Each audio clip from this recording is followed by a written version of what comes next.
Bismillahirrahmanirrahim. Assalamualaikum warahmatullahi wabarakatuh. Waalaikumsalam. Alhamdulillah, bersyukur kehadirat Allah Subhanahu wa Ta'ala.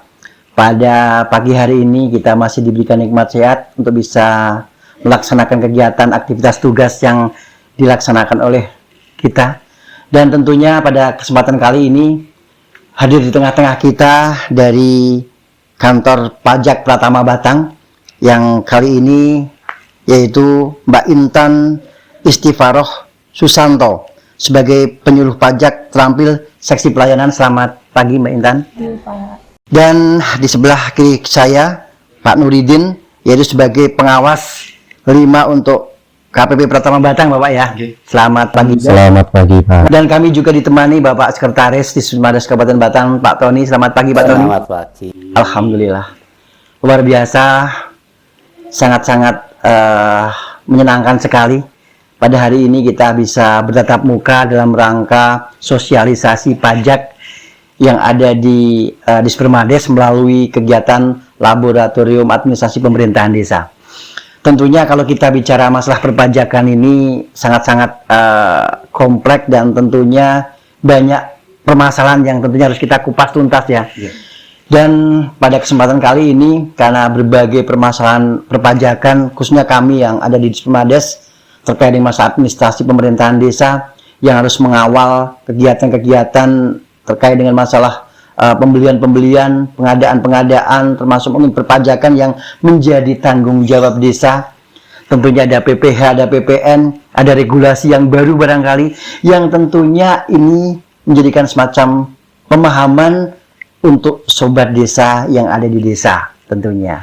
Sehingga sudah barang tentu ketika secara fisik administrasi itu sudah dilaksanakan, namun barangkali ada hal-hal yang sifatnya urgent, yaitu perpajakan yang mau tidak mau harus menjadi tanggung jawab kepada sobat desa sebagai administrasi desa, sehingga begitu kualitas, kuantitas, dan administrasi perpajakan benar-benar dilaksanakan dengan baik. Dan untuk itu, untuk bisa mengupas tuntas kaitannya dengan masalah perpajakan, akan kita dengarkan bersama mengenai materi-materi perpajakan terkait dengan masalah ini. Waktu sepenuhnya kami berikan kepada Bu Intan untuk menyampaikan sosialisasi perpajakan. Waktu dan tempat kami persilakan Bu Intan. Terima kasih Pak Nugroho. Baik, sebelumnya perkenalkan dulu ya Pak ya. Kata kenal maka kenalan. Ya sebelumnya sobat desa ya Pak, kawan-kawan di instansi pemerintah desa. Perkenalkan, saya Intan dari kantor pelayanan pajak Pratama Batang, dan yang di sebelah saya ada Pak Nuridin dari kantor pelayanan pajak Batang juga. Nah, pada kesempatan kali ini terima kasih Pak atas waktunya. Saya diberikan kesempatan untuk menyampaikan mengenai kewajiban instansi pemerintah desa serta kewajiban untuk wajib pajak UMKM. Yang pertama untuk pemerintah desa. Nah, di peraturan yang baru yaitu sesuai dengan PMK nomor 59 garis miring PMK 03 tahun 2021 tentang pembaharuan mengenai peraturan perpajakan instansi pemerintah. Nah, instansi pemerintah itu sendiri kan ada 3. Yang pertama itu instansi pemerintah pusat yang mengelola dana APBN. Yang kedua yaitu instansi pemerintah daerah yang mengelola APBD, dan kemudian yaitu instansi pemerintah desa. Nah, untuk yang pertama kali, kewajibannya pertama kali itu yaitu memperoleh NPWP atau mendaftarkan NPWP. Nah, pasti di sini semua instansi pemerintah desa sudah mendapatkan NPWP yang baru per 1 April 2020. Nah, sebelumnya kan teman-teman di pemerintah desa punya NPWP bendahara yang melekat ke bendaharanya. Jadi kalau bendaharanya pindah, NPWP-nya baru lagi. NPWP-nya bendaharanya baru ganti lagi. Jadi ada banyak NPWP. Berarti kalau ini NPWP desa ya. Iya, Pak, satu berlaku untuk selamanya. Nah, jadi untuk NPWP yang sudah lama itu sudah dihapus dari sistem Direktorat Jenderal Pajak. Yang digunakan yaitu NPWP instansi pemerintah desa untuk yang sekarang. Nah, apabila ada instansi pemerintah desa yang belum memperoleh NPWP dapat mendaftarkan diri ke kantor pelayanan pajak Pratama Batang Iya. dengan membawa formulir pendaftaran, kemudian SK penunjukan kepala desa maupun SK penunjukan bagian keuangan atau bendahara, serta fotokopi KTP dan NPWP pengurus, Iya. bendahara dan kepala desanya. Nah, kemudian jika sudah memiliki NPWP dan mungkin ada perubahan data, Iya. misalnya terkait dengan bendaharanya ganti, Iya. atau kepala desanya yang ganti, nah itu bisa mengajukan perubahan data juga dengan datang langsung ke KPP Pratama Batang Iya. dengan membawa formulir perubahan data Iya. serta bukti pendukung data-data apa saja yang berubah, Iya. seperti itu. Nah, kemudian yang kewajiban yang kedua yaitu setelah mendapatkan NPWP, yaitu melakukan pemungutan pajak. Nah, sebelum dipungut kan dihitung dulu. Nah, sebenarnya sebelumnya mari kita kupas mengenai tarif-tarifnya berapa untuk menghitung berapa pajak yang harus dibayar. Nah, yang pertama mungkin ada PPh pasal 4 ayat 2 atau yang kita kenal dengan PPh final. Nah, contoh transaksinya yang pertama yaitu disewa tanah dan bangunan. Nah, misalnya ada nyenengan instansi pemerintah desa menyewa tanah atau tempat gitu, tempat bangunan gitu. Nah, itu tarifnya 10%. Nah, tarifnya 10%, kemudian setelah kita mengetahui berapa pajak yang terhutang, instansi pemerintah desa wajib untuk menyetorkannya dengan menggunakan SSP. Nah, SSP-nya itu nanti atas nama desa. Berarti nanti bukan atas nama rekanan, atas namanya desa. Nah, kemudian harus menerbitkan juga bukti potong. Nah, yang kedua yaitu atas pengalihan hak atas tanah dan bangunan atau istilah singkatnya jual beli. Jual beli yang tentang PPh finalnya, Pak, di pajaknya. Nah, itu ada 3 tarif. Yang pertama yaitu bisa menjadi tarifnya 0% jika pengadaan tanah bangunannya oleh instansi pemerintah itu digunakan untuk kepentingan umum. Misalnya jual beli tanahnya digunakan untuk pembangunan jalan tol. Nah, itu kan termasuk untuk fasilitas umum ya, Pak. Nah, jadi tarifnya bisa 0%. Nah, walaupun tarifnya 0% ini berarti kan artinya tidak ada pembayaran ya, Pak. Nah, tapi tetap dibuatkan bukti potong. Sekalipun 0. Betul, Pak. Nanti bisa dipilih di tarifnya 0%. Kemudian tarif yang kedua yaitu tarif 1%. Nah, itu untuk pengalihan tanah dan bangunan atau jual beli, tapi untuk rumah sederhana atau rumah susun sederhana yang dijual oleh developer. Jadi kalau instansi pemerintah desanya belinya rumah tapi di developer, itu tarifnya 1%. Nah, kemudian yang selain untuk kepentingan umum dan selain ke developer, itu tarifnya 2,5%. Nah, kemudian yang ketiga untuk PPh pasal 4 ayat 2 ada jasa konstruksi. Nah, ini tarifnya agak banyak.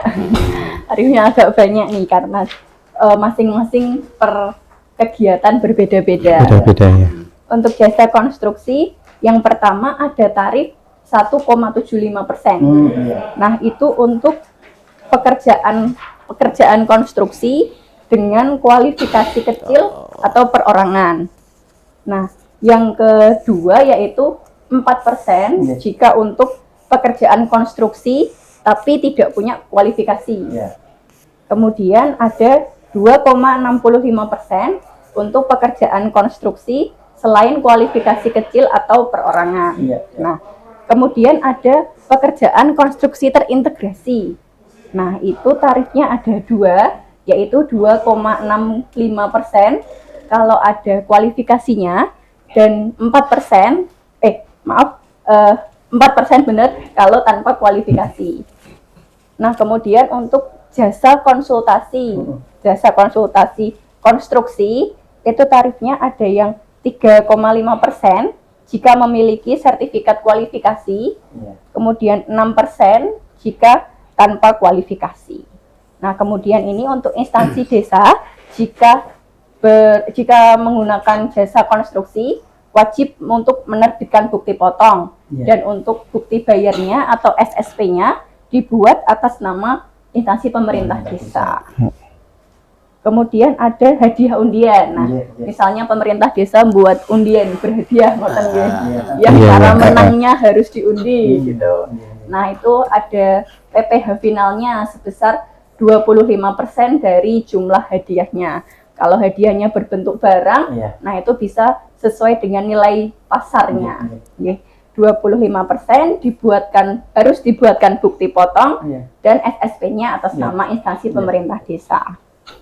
Nah, kemudian ada pembelian barang atau jasa ke UMKM. Nah, biasanya kan yang diketahui secara umum, kalau pembelian barang dan jasa itu kenanya PPh 22,5%. Nah, ternyata kalau UMKM diberikan fasilitas oleh pemerintah, jadi tarifnya itu lebih kecil, Pak. Jadi 0,5% aja. Tapi penjualnya atau UMKM-nya harus punya surat keterangan PP 23. Jadi bisa suket PP 23. Nah, kemudian nanti bisa dipotongnya jadi 0,5% aja, bukan 1,5 seperti PPh 22 ya. Nah, kemudian ada PPh pasal 15. Nah, ini kalau PPh pasal 15 ini berkaitan dengan pelayaran dan penerbangan. Nah, ini Diso nggak melu ya. Saya skip aja deh. Siapa tahu Pak nanti charter kemana. Dan skip. Jadi ada mungkin di PPh pasal 21 ya terkait gaji atau honor. Nah, ini bisa kita bagi menjadi 3, yaitu yang pertama untuk penghitungan bagi PNS. Misalnya untuk PNS terkait penghitungan gaji tiap bulan yang teratur, itu penghitungannya penghasilan bruto dikurangi pengurang, misalnya seperti biaya jabatan, iuran-iuran asuransi atau pensiun. Nah, dikurangi penghasilan tidak kena pajak, kemudian dikalikan dengan tarif PPh. Untuk tarif PPh sekarang sendiri ada perubahan nih Pak, sesuai dengan Undang-Undang Harmonisasi Peraturan Perpajakan. Kalau dulu kan memang per layer ya Pak ya, ada 5%, 15%, 25, 30. Nah, dulu kan kalau di tarif yang awal sendiri, 5% itu batasan penghasilan yang kena Rp0 sampai 50 juta. Nah, sekarang ada perubahan. Dari 0 sampai 60 juta itu masih kena tarifnya yang 5%. Nah, kemudian untuk PNS, jika menerima penghasilan tidak teratur, misalnya seperti mendapatkan honor, dapat peserta kegiatan seperti itu nggih, itu kan nanti dipotongnya PPh final. Tarifnya sesuai dengan golongannya. Untuk golongan 1 dan 2 itu 0%, mulai golongan 3 itu dipotong 5%, untuk golongan 4 15%.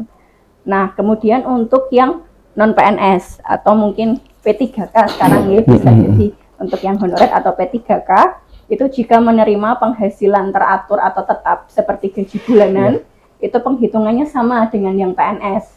Yang penghasilan bruto dikurangi pengurangnya, disetarakan golongan berapa kalau itu berarti? Sesuai tadi Pak, yang tarif lapisannya. Yang membedakan itu aja. Bukan Penghitungannya karena sama. disetarakan golongan 1, 2 atau disetarakan golongan 3, bukan ya? Bukan Pak, kalau yang penghasilan teraturnya penghitungannya sama. Yang membedakan tadi, kalau PNS dapat yang honor itu sesuai golongan. Kalau yang P3K atau non PNS itu nanti kalau dapat misalnya honor atau jadi instruktur, pembicara, nah itu nanti langsung penghasilan bruto dikali tarif. Jadi tarif pasal 17. Semuanya semua golongan itu tetap kena. Kena pajak. Kalau tadi yang PNS kan ada yang golongan 1 sama 2 itu 0%. Nah, ini enggak pengaruh ke golongannya, cuma pengaruh ke berapa dapat brutonya. Nah, kalau contoh nih, mengenai kita kan mengundang peserta. Pesertanya itu masyarakat. Oh iya, Mas. ada honornya umpamanya, Iya. ada uang saku, Betul. itu dipajaki berapa? Itu kena pajak juga, Pak. Berapa pajaknya? Pajaknya kalau misalnya pesertanya punya Itu- NPWP, Iya. Kan bisa Itu. jadi kan lebih banyak nggak punya umpamanya. lebih banyak nggak punya. Nah, kalau Nah. nggak punya itu tarif PPh 21-nya lebih Lebih tinggi tinggi, 20%, 20%. Pak. Jadi yang misalnya harusnya kena tarif 5%, nanti jadi 6%. Gitu. Nah, sedangkan Jadi- proses kadang-kadang gini Mas, jadi kita kan kalau yang taruh di desa atau Oke. kita pada saat ngundang berbeda ketika yang terbaru kami diundang biasanya kan suruh melampirkan NPWP sehingga dari Nggih, yang nggih. pemberi itu langsung motong sesuai dengan Nggih. NPWP dan sesuai golongan. Tapi ketika kita ngundang hanya dalam tanda kutip warga paling honornya uang saku 50 atau 100 kan kita nggak mungkin mereka bisa minta NPWP kan.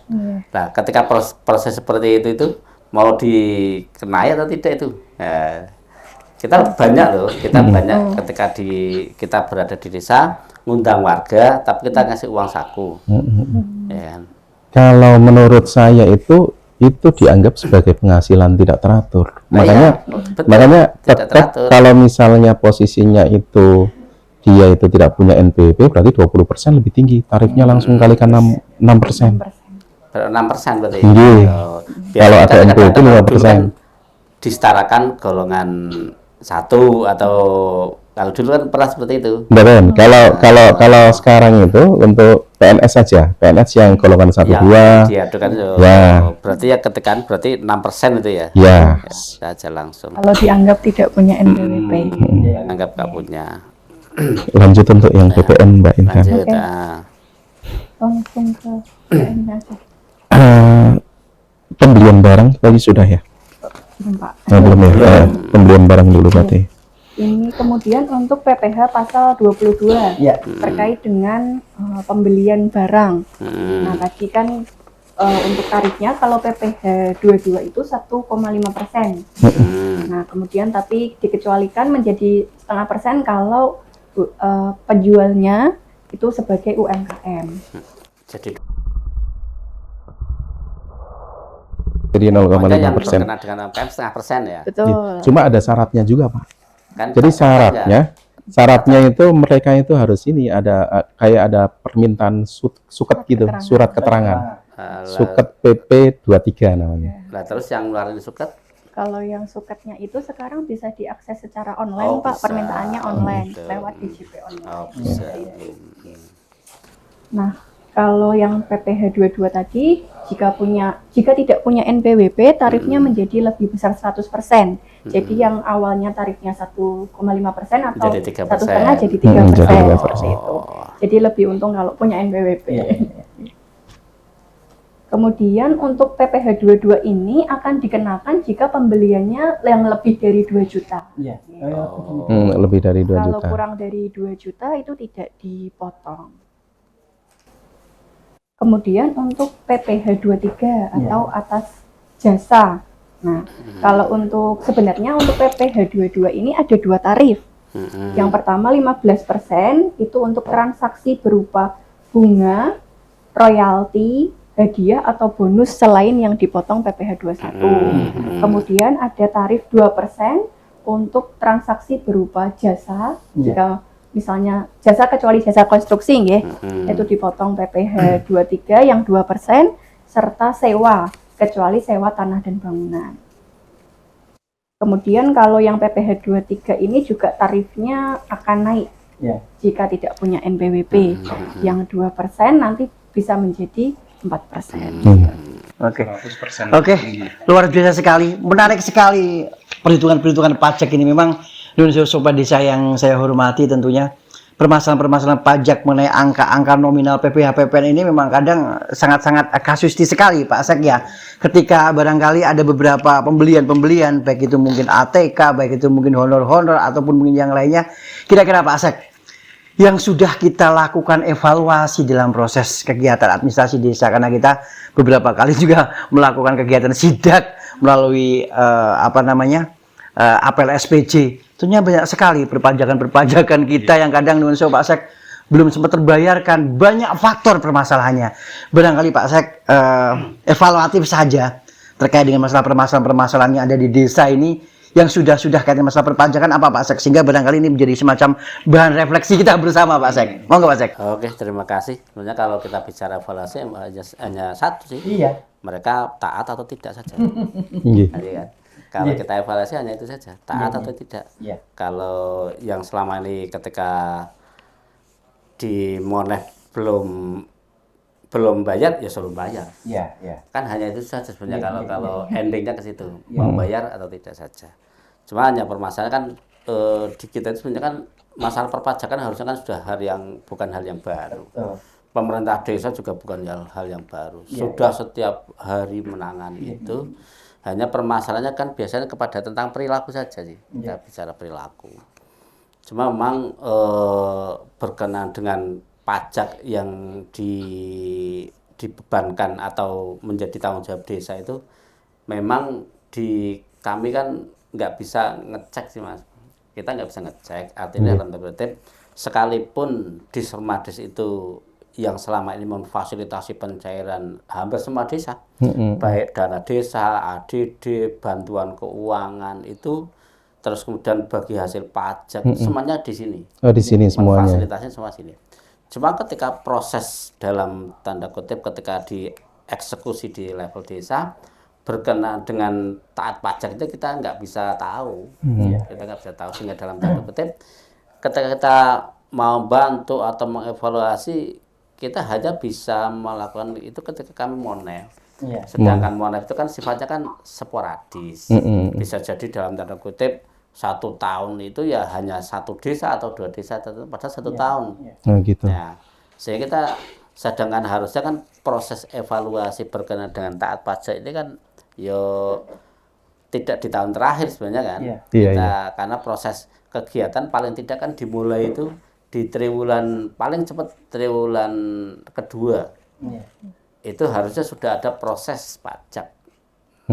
Baik pajak pembelian, ya terutama pembelian itu harus ada. Tapi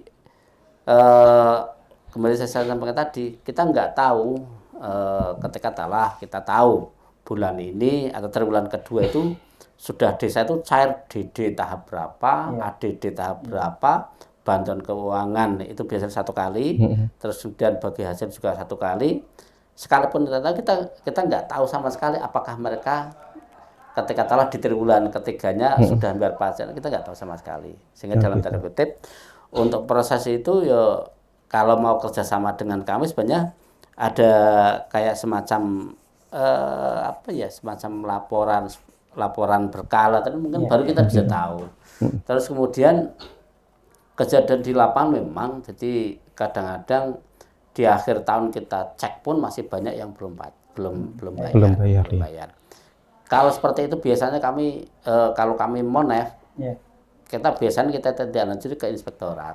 Gitu. Jadi ketika kalau kita tahu ada desa yang berawalnya tidak bayar pajak sampai nilainya lumayan, biasanya kita berikan surat teguran. Kalau berawalnya ya kita kembalikan ke inspektorat. Gitu. Kalau pertanyaan seperti itu. Luar biasa. Itu dari sisi ketaatan. Ketaatan. Misalnya dalam tanda kutip kita itu yang meskipun mereka kita anggap sudah tahu ya, tapi kan perlu memang penekanan yang biasa dilakukan. Makanya contoh tadi berkenaan dengan contoh honor. Desa itu kan banyak mengadakan kayak pelatihan. Nah, pelatihan itu kan yang disampaikan ketika yang dipanggil ada narasumbernya di gitu ya. Masyarakat, karena narasumber sih pastilah. Pasti ya. Karena narasumber hampir pasti dari instansi, itu jelas. Tapi kalau yang menjadi peserta masyarakat, nah itu tadi sama berarti ketika masyarakat tetap kena pajak berarti 6%. Karena kita biasanya kalau masyarakat kita nggak mengabaikan NPWP. Iya. Terus kemudian yang kedua ini juga berkenaan dengan tentang pengadaan. Pengadaan itu ada 2, yang langsung pengadaan oleh desa atau yang mengadakan adalah dari lembaga di desa. Kalau pemerintah desa, saya yakin desa sudah paham, ya kan? Karena mereka setiap saat berada nangan itu dan biasa berhubungan dengan KPP. Tapi ketika yang menangani adalah kelompok masyarakat atau lembaga masyarakat. Contoh, ketika dari pemerintah daerah memberikan bantuan pembangunan musola. Contoh. Bangunan itu tidak kepada pemerintah desa, itu kepada kelompok masyarakat. Ya. Jadi tak ulang kembali, bukan kepada pemerintah desa, tapi kepada kelompok masyarakat di luar kelembagaan yang ada atau di luar struktur pemerintah desa. Nah, ini juga banyak terjadi ketika itu harus kena pajak atau tidak. Ketika proses seperti itu kan berarti kan ini yang nanti perlu ditekankan dari jenengan. Kalau kita kadang-kadang yang memberikan penjelasan awal apapun meskipun pada kelompok, karena ini yang memberikan adalah negara, ya kena pajak. Kalau kami biasanya kadang-kadang seperti itu. Kalau nggak kurang jelas lagi, silahkan tanya ke KPP. Kan biasanya kan seperti itu. Kami tak ulang, sepanjang itu yang memberikan adalah negara. Ya, negara itu termasuk daerah. Karena itu kan APBDes ya. Nah, itu berarti tetap berlaku tentang ketetapan atau ketentuan pajak. Tapi kalau jenengan mau lebih mantap lagi, tanya ke KPP Pratama. Nah, ini barangkali di sini nanti perlu ditegaskan. Terus kemudian kalau yang lain-lain, saya yakin tentang jasa konstruksi kayaknya juga sudah desa sudah mulai ya. Sudah. Yang membayar adalah Pemdes, artinya Pemdes desa sudah seperti itu. Tapi terutama yang itu. Terus kemudian tentang pajak yang untuk pengadaan barang yang lebih besar dari 2 juta kan saya yakin desa sudah tahu. Tapi terutama yang penekankan adalah yang untuk lembaga non pemerintah desa yang ada di desa. Kita banyak sekali memberikan bantuan kepada kelompok bentuk modal, bentuk pembangunan, terus kemudian modal itu ada 2, modal berbentuk uang. Kalau berbentuk uang kan berarti kena pajak juga atau tidak? Ya nanti selesai. Salah. Pemda memberikan bantuan kepada kelompok masyarakat tahlil pokoknya untuk modal 50 juta. Nah, itu kena atau tidak. Terus kemudian ada bentuk modal dalam tanda kutip bentuk barang. Kita memberikan kepada kelompok pemuda untuk keterampilan jahit. Kita bisa memberikan alat jahit yang dibeli sana atau dari, kalau yang membelikan dari sini kan jelas kita. Tapi ketika untuk pelatihan biasanya ada 2, pelatihan dalam tanda kutip pelatihannya, dan yang kedua ada untuk pengadaan alatnya. Nah, ini ya, kena atau tidak. Terus kemudian yang tadi kepada untuk pembangunan sarana ibadah yang dilakukan oleh kelompok masyarakat di luar struktur yang ada di pemerintah desa.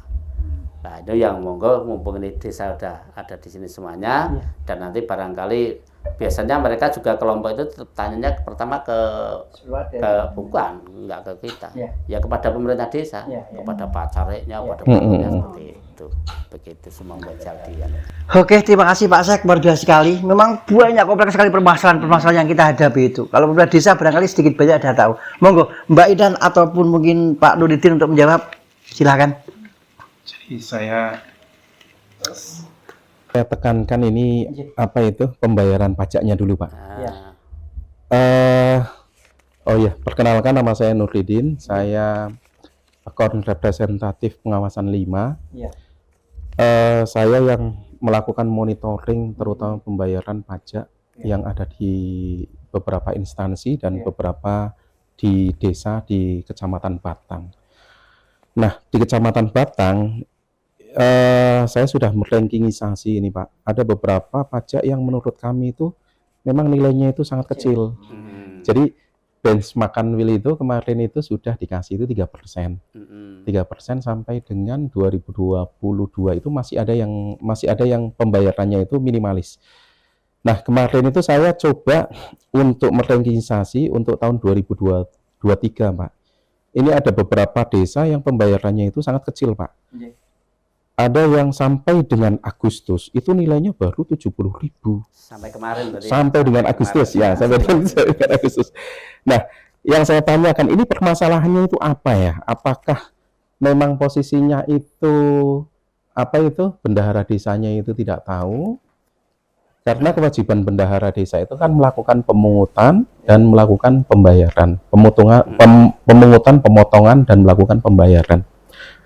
Kendalanya itu apakah memang SDM-nya dalam artian itu kalau misalnya tidak bisa membuatkan billing, itu kan desa itu kan bisa berhubungan dengan namanya itu account representatif, bisa langsung minta tolong konsultasi, bahkan bisa minta tolong, Pak, saya minta tolong dong dibuatkan billingnya supaya posisinya itu saya bisa bayar pajak. Kecamatan Batang ya, kan deket. Nah itu Kecamatan Batang, ini ada beberapa Pak Sek, ini kebetulan sudah saya rankingisasi, nanti mungkin data-data ini saya kasihkan ke Dispermades ya Pak ya, untuk bahan evaluasi. Nah, terkait dengan tadi itu Pak, yang untuk untuk pengadaan di desa, itu kan dia itu posturnya itu masuk ke APBDes atau enggak? Enggak. Enggak masuk ke APBDes. Di luar, kalau di luar struktur pemerintah desa berarti di luar. Berarti contoh kepada kelompok masyarakat. Kelompok masyarakat. Berarti posisi misalnya bantuan itu tidak masuk ke APBDes tidak. Enggak masuk ke APBDes ya. Kelompok masyarakat. Oh gitu, langsung ke kelompok masyarakat. Sampaikan pembangunan masjid namanya 200 juta. Itu di situ ada panitianya, di panitianya berarti rekenannya panitia. Rekenannya panitia. Kalau untuk kegiatan keagamaan sih, apalagi posturnya itu tidak masuk ke APBDes, itu kayaknya tidak terutang pajak ya Mbak Intan ya. Oh berarti kalau sudah berarti free pajak. Ini kan dalam tanda kutip hal yang baru. Jadi bahwa untuk yang menegaskan jenengan lah. Tapi manakala gini Pak, jadi di desa itu kan ada beberapa dana-dana ya Pak. Ya. Kayak dana desa, yang masuk APBDes, alokasi dana desa, yang masuk APBDes, bantuan provinsi, satu, DD, dana desa, kedua ADD, yang ya. ketiga bantuan keuangan, bantuan itu berasal dari provinsi dan dari daerah. Nah, itu dua. Terus kemudian ada bagi hasil pajak, ada ya. Reward pembayaran PBB, itu. Oh gitu. Nah, terus kemudian baru yang dari desa sendiri Pak. Itu toh. Kalau itu saya yakin sudah harus mengikuti ketetapan pajak. Tapi yang kemudian saya sampaikan tadi, itu pasti ditanyakan dari kelompok kepada desa, dan kadang-kadang desa kepada bisa jadi inspektor juga. Intinya yang bantuan negara termasuk dari APBD kepada kelompok masyarakat yang di luar desa, di luar pemerintahan. Maka Mbak Intan. Oke. Kan berarti kan seperti halnya hibah gitu ya Pak ya? Hibah bentuknya itu hibah. Nah kalau hibah itu kan termasuknya non objek pajak Pak. Jadi bukan objek, jadi tanpa potongan.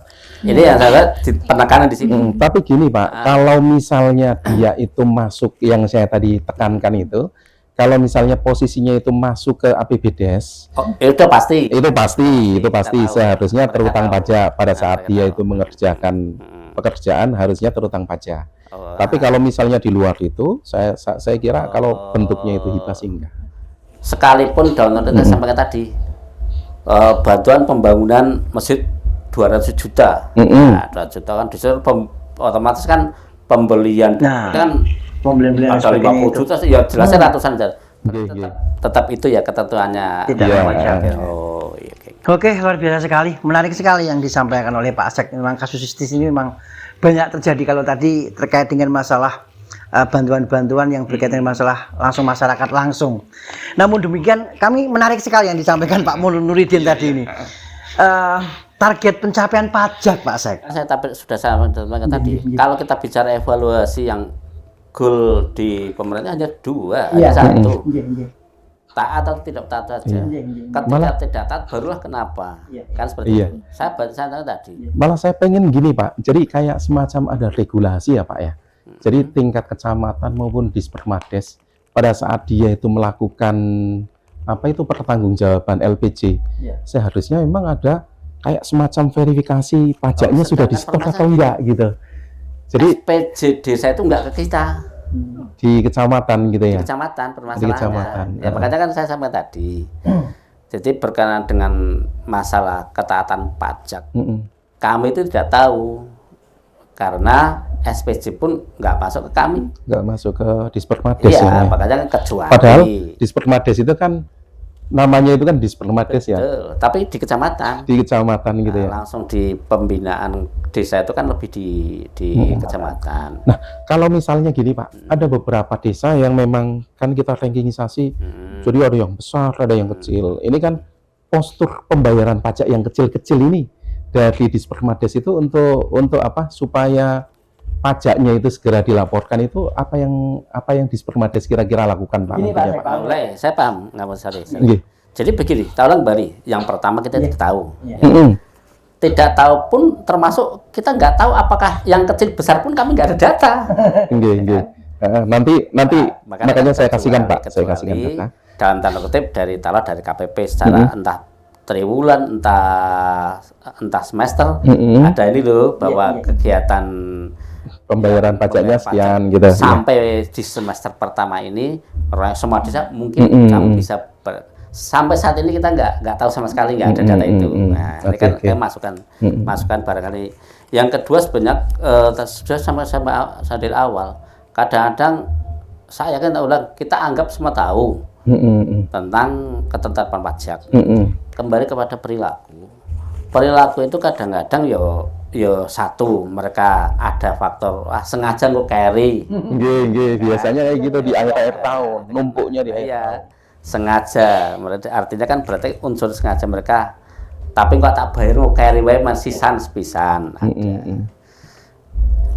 Ada lagi yang memang kadang-kadang karena memang kesengajaan oknum yang tidak membayar. Itu biasanya ketika dalam tanda kutip sampai semester akhir, berarti di akhir tahun mereka tetap belum ada membayar pajak. Itu kadang-kadang seperti itu, makanya kadang-kadang kami ya ketika temunya di situ. Ini mohon maaf Pak, beberapa kali saya jumpai ini Pak. Mungkin kayak gitu, terus mungkin SDM-nya Pak. Ini mohon maaf ini ya. Kadang-kadang ada beberapa SDM di desa memang tidak memahami gimana caranya bikin e-billing gitu. Ada beberapa yang saya jumpai Pak. Saya pernah kunjungan ke desa X. Itu pajaknya itu belum di store Pak. Sama sekali Belum di store. Padahal begitu saya ke situ, dia langsung menyodorkan uang Pak. Pak, ini pajaknya belum saya setor. Loh, kenapa belum disetor? Saya tidak bisa bikin billing Pak. Ya sudah, kalau misalnya nggak bisa bikin billing, kirimkan ke kita. Jenis kegiatannya itu apa? Nanti kita bikinkan billing, walaupun banyak nggak masalah. Nanti kalau sudah ada billing itu kan segera disetorkan ke bank atau ke kantor berarti ketika proses seperti kan berarti perlu adanya kayak menurut pelatihan lagi. Iya, tapi memang ada beberapa karena ini uang dalam jumlah yang lumayan besar gitu. Kalau misalnya harusnya setiap kali kegiatan itu kan mereka menyetorkan pajaknya. Disetorkan pajaknya karena posisinya itu tidak disetor, akhirnya uang numpuk Pak. Jadi kalau misalnya sudah numpuk itu yang ada di kepala itu, waduh ini udah beda nih. Selain lagi. Nah itu punya celah-celah yang logika sederhana itu harusnya. Karena rata-rata desa kan rata-rata 801 miliar. Iya, rata-rata begitu Pak. Logikanya kan nggak mungkin kalau dalam 1 tahun hanya 70. Iya, betul. Agustus 70 berarti kan tahun depan kan 140. Nah, kan nggak mungkin. Rata-rata berarti kudune kan di atas 100 kan. Pastilah. Itu aja yang barangkali menjadi evaluasi terakhir. Yang berikutnya lagi saya mungkin bisa membantu kami ketika barangkali nanti kami ada itu data yang ada data. Iya. Nanti ini Pak, kebetulan ini kan datanya sudah saya ambil kemarin itu per Januari sampai dengan 8 Agustus. Bulan Agustus. Nah, data ini nanti saya kasihkan ke Dispermades nanti sebagai bahan evaluasi dan mungkin sebagai sebagai masukan untuk desa. Kenapa pembayaran pajaknya itu begitu kecil? Jadi nanti data ini tetap kita untuk formalnya saya bikin surat Pak. Saya bikin surat. Nanti saya tembusannya itu ke inspektorat. Barangkali nanti sebagai bahan evaluasi karena ada pembayaran pajak itu yang ada 5 desa Pak ini Pak, yang kecil sekali ini. Ada yang 70.000, terus yang 972.000 sampai dengan Agustus ini. Tapi ada yang besar sekali ini, ada yang 150. Nah ini kebetulan ada yang 156. Kita cok kesulitan lagi, kadang ada kegiatan tahun lalu sampai sekarang nggak SPJ, bahkan 2 tahun yang lalu masih ada yang belum SPJ. Lagi. Saya pikir kalau misalnya belum SPJ itu dana nggak bisa turun Pak. Sekarang itu ada yang Banggup terutama, Banggup itu sudah berani, jadi dari gubernur ada ketentuan ketika tahun kemarin itu belum memberikan SPJ, berarti SPJ itu masih lengkap, iya masih termasuk pajaknya. Itu ketika dapat tahun ini langsung di-cut, tidak dicair. Oh, tidak dicairkan ya. Alhamdulillah. Yang sudah, yang sini itu belum karena itu berkenaan dengan poli. Nah itu kalau udah politik seperti itu. Menarik sekali, luar biasa. Waktu jualah yang kadang memepet kita untuk bisa mengakhiri diskusi ini. Tadi disampaikan, terima kasih Pak Nurdin, Mbak Intan, Pak Sekretaris, evaluasi yang cukup menarik sekali. Memang 1001 masalah pajak ini, kalau tadi disampaikan Pak Asek, ini masalahnya adalah satu, yaitu perilaku. Artinya apa? Sebuah kesadaran yang dibangun masyarakat ini tentunya diawali dari pemerintah desa kita sendiri. Karena bagaimanapun Sobat Desa, terkait dengan masalah perpajakan ini, tadi disampaikan Pak Nurdin, ada kalanya alokasi anggaran 700 sampai 1 miliar. Ada beberapa yang secara grid banyak capaian pajaknya, ada yang minim sekali. Ini kan ironis sekali. Sehingga Sobat Desa yang saya hormati, tentunya di saat-saat seperti ini, ketika pajak ini menjadi sebuah sumber pendapatan asli negara untuk proses pembangunan, untuk itu mari kita taati pajak.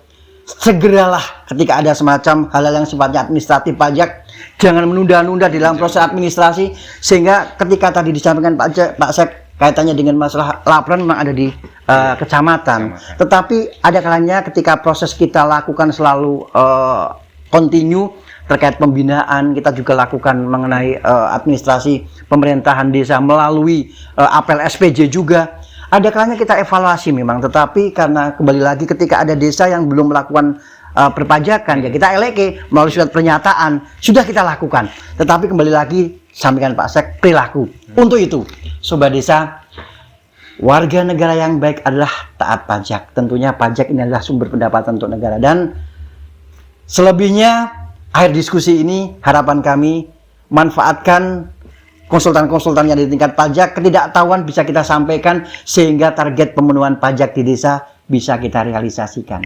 Itu sementara dari kami. Kami akhiri, assalamualaikum warahmatullahi wabarakatuh. Mudah-mudahan bisa bermanfaat.